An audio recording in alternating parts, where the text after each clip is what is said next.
مشق کو شروع کرنے سے پہلے ہم کچھ مشکل الفاظ اس سبق میں دیکھیں گے۔ پھپھولے چھالے کو کہا جاتا ہے تکرار، بحث کو ٹک، ذرا، خاطر جمی، اطمینان، اشتیاق شوق کو کہا جاتا ہے، آرزو کو کہا جاتا ہے، بالی سرہانے کو کہا جاتا ہے، شب دیجور، شب دیجور کا مطلب ہے شب کہتے ہیں رات کو، دیجور کہتے ہیں تاریک یا سیاہ، تو تاریک رات کو کہا جاتا ہے، طول کھینچنا، بات کا بڑھ جانا، ددا بچوں کو پالنے والی جو آیا ہوتی ہے یا جو ملازمہ ہوتی ہے اس کو کہا جاتا ہے، خاطر جمی اطمینان کو کہا جاتا ہے، تکرار بحث کو، اور زبان درازی جو ہے بےہودگی کو کہا جاتا ہے۔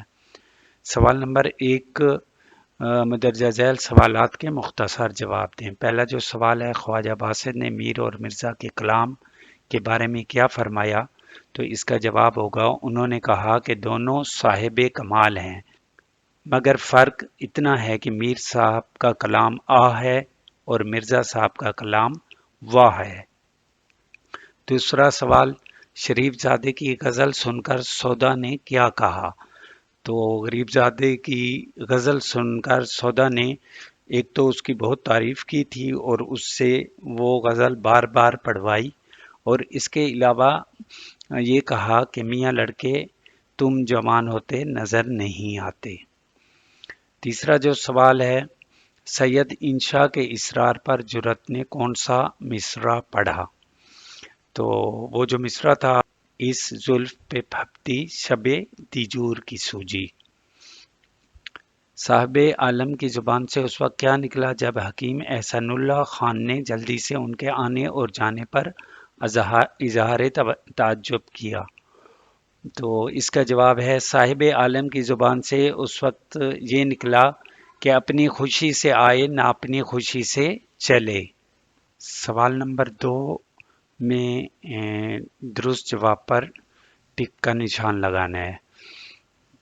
الف، شعر تو میر کا ہے مگر داد خوائی ان کی ددا کی معلوم ہوتی ہے، تو اس کو ہم ٹک کریں گے۔ سودا نے بہت تعریف کی اور کہا کہ میاں لڑکے بہت طویل عمر پاؤ گے، یہ کراس ہو جائے گا۔ جرت ہنس پڑے اور اپنی لکڑی اٹھا کر مارنے کو دوڑے، یہ ٹک ہو جائے گا۔ چونکہ نام بھی امام بخش تھا اس لیے تمام اہل جلسہ خاموش رہے، تو یہ کراس ہو جائے گا کیونکہ تمام اہل جلسہ نے ان کی تعریف کی تھی۔ بھائی اگر کوئی گدھا تمہارے لات مارے تو تم اس کا کیا جواب دو گے؟ تو اس کا بھی جواب جو ہے کیا ہوگا، ٹک میں آ جائے گا۔ سوال نمبر 3، سبق کے متن کو مد نظر رکھ کر درست جواب کی نشاندہی ٹک سے کریں۔ تو اس میں جو پہلا ہمارے پاس ہے الف، میر اور مرزا کے کلام پر تکرار کرنے والے کس کے مرید تھے؟ تو اس میں جو ہمارے پاس سبق میں بتایا گیا ہے وہ خواجہ باسط کے مرید تھے۔ بے میں انشاءاللہ خان ایک دن کس کی ملاقات کو آئے؟ تو انشاءاللہ خان جو تھے وہ جرت کی ملاقات کو آئے تھے۔ جیم، یہ مصرع اس زلف پہ پھپتی شب دیجور کی سوجی کس شاعر کا ہے؟ تو اس کا جواب بھی کیا ہوگا آپ کے پاس، جرت آ جائے گا، یہ کیونکہ جرت نے کہا تھا۔ اس کے بعد جو ہمارے پاس دال ہے، قاطع برہان کے مصنف کون ہیں؟ تو قاطع برہان کے مصنف جو ہیں وہ غالب ہیں۔ سوال نمبر 4، متن کو مد نظر رکھتے ہوئے مناسب لفظ کی مدد سے خالی جگہ پر کریں۔ تو اس میں ہمارے پاس جو الف ہے، ایک دن لکھنؤ میں ڈیش کے کلام پر دو شخصوں نے تکرار میں طول کھینچا، تو اس کا جو جواب آئے گا وہ آپ کے پاس کیا ہوگا، میر اور مرزا کے کلام پر دو شخصوں نے تکرار میں طول کھینچا تھا۔ بے میں میر صاحب کا کلام ڈیش ہے، مرزا صاحب کا کلام ڈیش ہے، تو پہلی ڈیش میں آہ آئے گا اور دوسری ڈیش میں واہ۔ جیم، گرمی کلام پر ڈیش بھی چونک پڑے، تو یہاں پر سودا آئے گا۔ سودا ایک شاعر کا نام تھا جو ایک جوان نے جو غزل کہی تھی تو اس کے جو کلام انہوں نے سنا تو اس پر وہ چونکے تھے۔ دال ڈیش نے کہا کہ ایک مصرع خیال میں آیا ہے، تو اس میں جرت نے جو ہے کہا تھا کہ ایک مصرع خیال میں آیا ہے۔ ہاں، جرت ہنس پڑے اور ڈیش اٹھا کر مارنے کو دوڑے، تو اس ڈیش میں اپنی لکڑی آئے گا، وہ لکڑی اٹھا کر مارنے کو دوڑے تھے۔ اس کے بعد واؤ میں ڈیش کو ڈیش میں بہت دور کی سوجھی، تو پہلی ڈیش میں اندھے آئے گا اور دوسری ڈیش میں اندھیرا ہمارے پاس آ جائے گا۔ سے چونکہ نام بھی ڈیش تھا اس لیے تمام اہل جلسہ نے نہایت تعریف کی، تو اس ڈیش میں امام بخش آ جائے گا۔ ہاں، ایک شاگرد اکثر ڈیش کی شکایت سے سفر کا ارادہ ظاہر کیا کرتے تھے، تو اس ڈیش میں بے روزگاری آ جائے گا۔ اس کے بعد تا ایک دن معمولی دربار تھا، ڈیش بھی حاضر تھا، تو اس میں ابراہیم ذوق۔ یا انہوں نے ڈیش سے بادشاہ سے کچھ کہا اور رخصت ہوئے، تو اس ڈیش میں آہستہ آہستہ ہمارے پاس آ جائے گا۔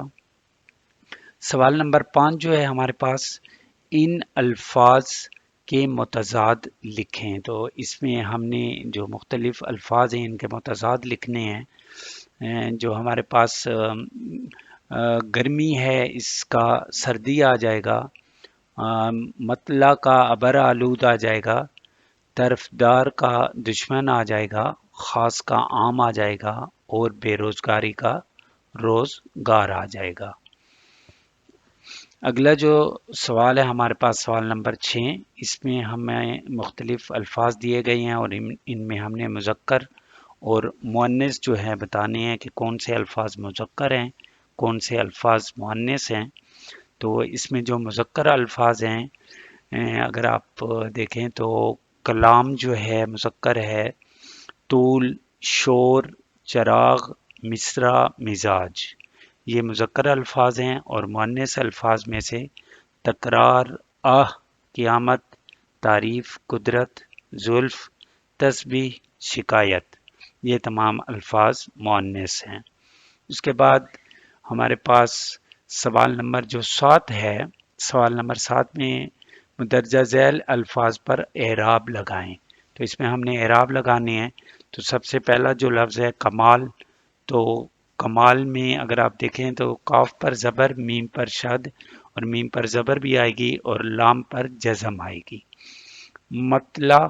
مطلع جو ہے آپ کے پاس میم پر زبر، توئیں پر جزم، لام پر زبر اور عین پر بھی جزم آئے گی۔ چراغ چے پر زبر آئے گی، رے پر بھی زبر آئے گی، الف پر اور غائن جو ہے آپ کے پاس غائن پر کیا آئے گی، جزم آ جائے گی۔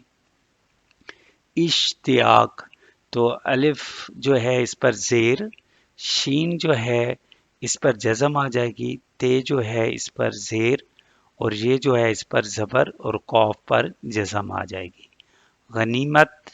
غنیمت میں غائن پر زبر آئے گی، نون پر بھی آپ کے پاس زبر آ جائے گی، یہ جو ہے اس پر جزم، میم پر زبر آئے گی اور تے پر بھی جزم آ جائے گی۔ اگلا جو سوال ہے ہمارے پاس وہ ہے سوال نمبر 8، مدرجہ ذیل عبارت کی تشریح سیاق و سباق کے ساتھ کیجیے۔ ایک دن معمولی دربار تھا، اپنی خوشی سے آئے نہ اپنی خوشی سے چلے، تو یہ اس واقعے کے بارے میں بتایا گیا ہے جہاں پر استاد ابراہیم ذوق بھی حاضر تھے اور ایک شخص جو ہے بادشاہ کے پاس تشریف لایا اور اس نے بادشاہ کے کانوں میں آہستہ آہستہ کچھ کہا اور پھر واپس چلا گیا۔ تو اس پر حکیم احسان اللہ جو تھے انہوں نے عرض کیا کہ یہ اس قدر جلدی سے آیا ہے، یہ اس کو ہم کیا کہیں گے کہ یہ آنا تھا یا جانا تھا۔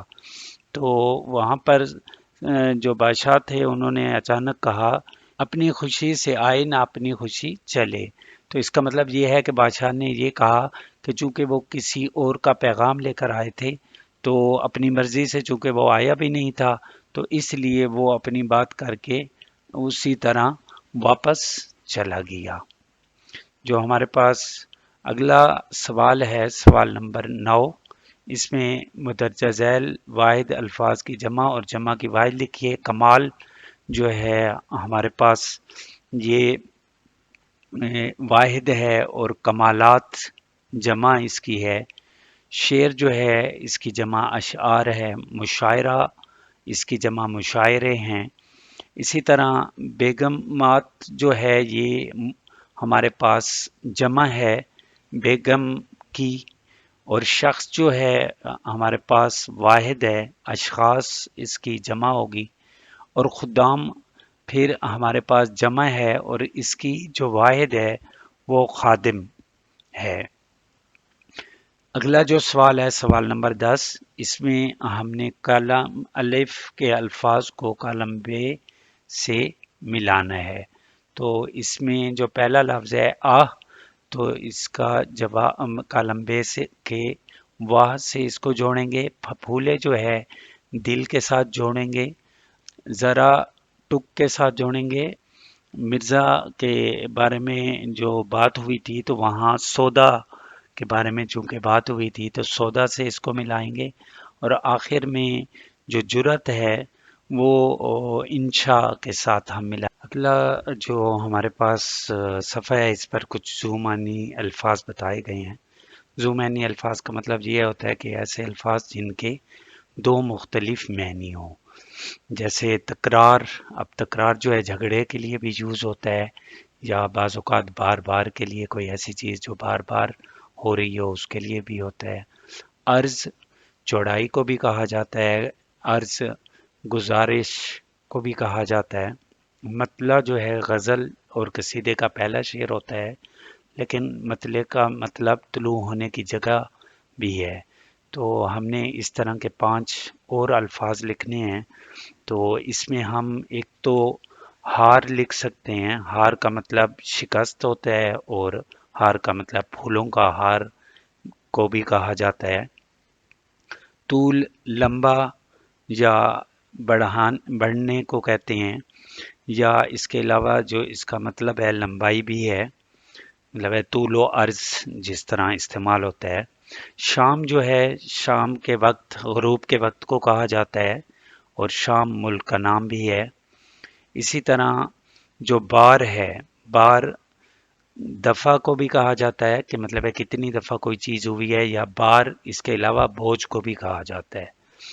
چاہ کنویں کو کہا جاتا ہے، یا اس کے علاوہ چاہ کا مطلب محبت بھی ہے۔